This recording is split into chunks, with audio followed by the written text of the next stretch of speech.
Give the check. It's on the house. Really? Sure, what the hell? Different rules apply when it gets this late, you know what I mean? It's like, after hours.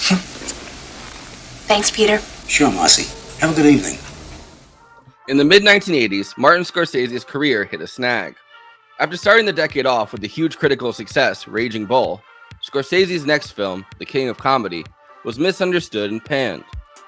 My name is Rupert Pupkin. I was born in Clifton, New Jersey, which was not at that time a federal offense. Is there anyone here from Clifton? Oh, good, we can all relax now.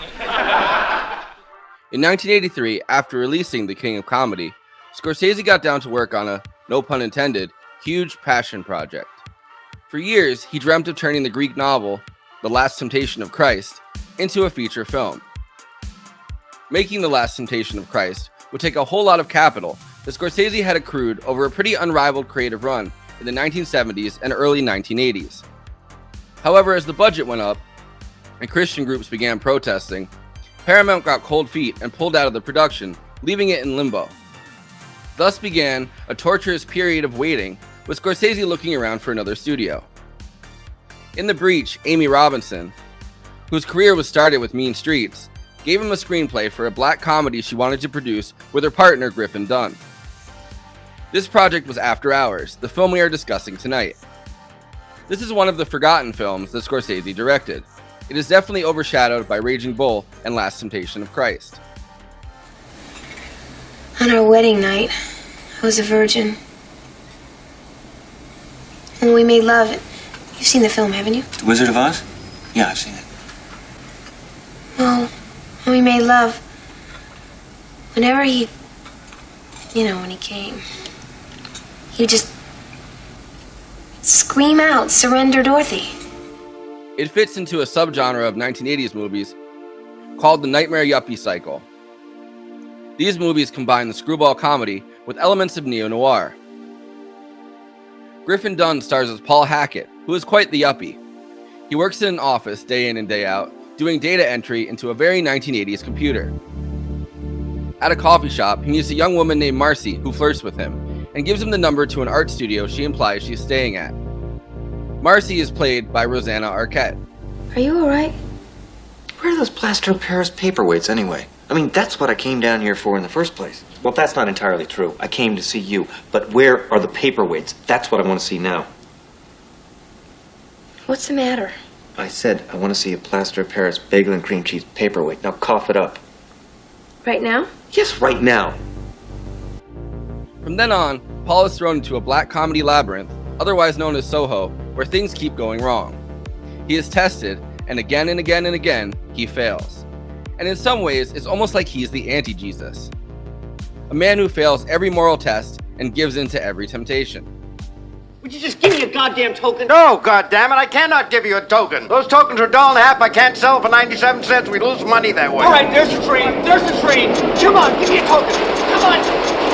What's wrong with you? Oh. All right. Okay, never mind. Thank you.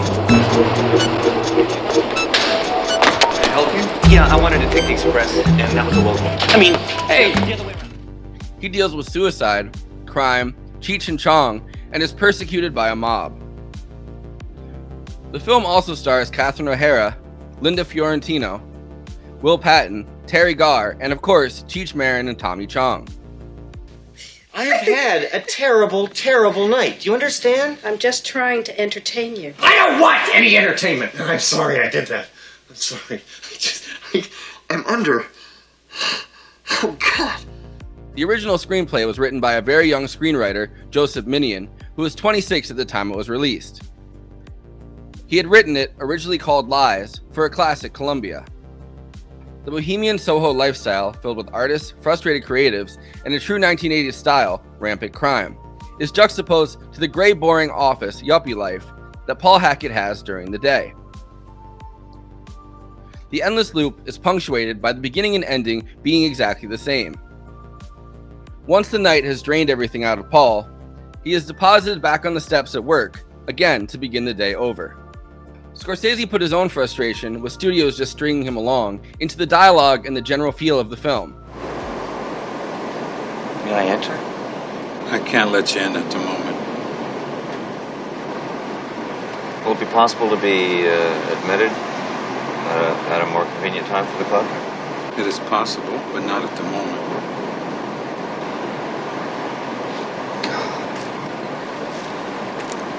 If you're so drawn to it, try and force your way in. There is nothing particularly exciting or innovative available in the yuppie world taking over Manhattan at the time. However, Soho in this film is nightmarish, strung out, and increasingly ridiculous, showing the increasing hollowness of everything in the Reagan era. The bagel and cream cheese paperweight, which appears in the film, is a good metaphor for the increasingly utilitarian nature of art, an absurd attempt to make the once charming and original Soho aesthetic work for a corporate world. They're in Kiki's bedroom. Get them. Because as we sit here chatting, there are important papers flying rampant around my apartment because I don't have anything to hold them down with. Scorsese was inspired by the work of Kafka, citing the trial as the inspiration not just for the Club Berlin scene in the film, but as a personal feeling that Scorsese had during this time period. Scorsese cited a particular story before the law to describe how he was feeling. Even the angry mob, led by Catherine O'Hara, feels very Kafka-esque. This film is a fun, frenetic, absurdist comedy, but also an interesting window into both the state of 1980s America and Scorsese's frustration during this time period. My girlfriend just killed herself a little while ago. Took some sleeping pills. Jesus Christ. Oh, no. We had an argument. I told her she had to get out of the apartment. It's my fault. God. Marcy. Marcy. Marcy. Marcy. Marcy. Marcy. Marcy.